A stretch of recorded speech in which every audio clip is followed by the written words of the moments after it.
Hello and welcome to the monthly preview for the February issue of The Banker magazine. I'm Marie Kemplay, the Investment Banking and Capital Markets Editor at The Banker.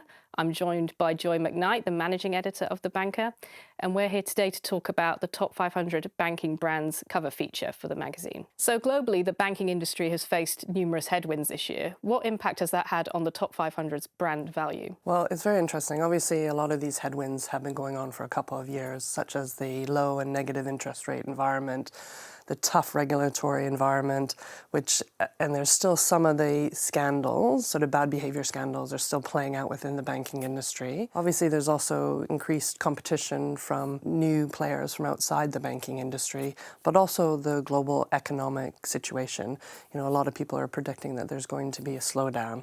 So all of these things had quite a big impact on the top 500 banking brand value this year. The bank analysts are really revising down their earning projections for the banks, which is a key element in Brand Finance's methodology of how to assess brand value. Brand Finance puts together the ranking for the banker.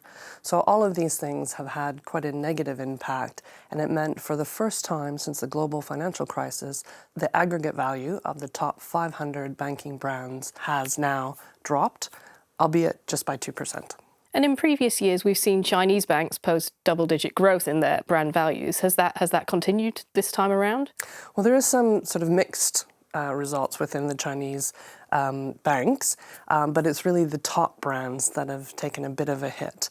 And if you think China was really the sort of driving the engine growth of the top 500 banking brand value in the past few years, now you've seen China on aggregate value only grow by 1%.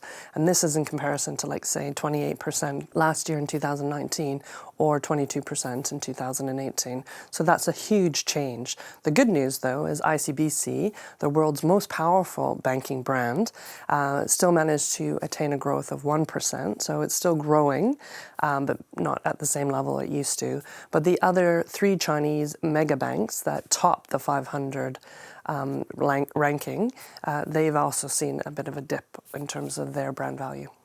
And what about the US and European banks? How have they come out this time around?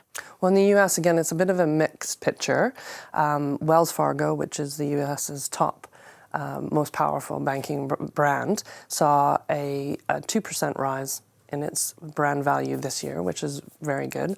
The next three, Bank of America, Citi, and Chase, saw a bit of a dip, but the good news is that JP Morgan saw a huge double-digit growth in its brand value, which also pushed it into the top 10. But in going into the top 10, someone had to come out, and that was HSBC. So the European brands had another difficult year, unsurprisingly, because of the situation, especially the economic situation in Europe. However, countries like Italy and Russia actually bucked that trend and grew in brand value.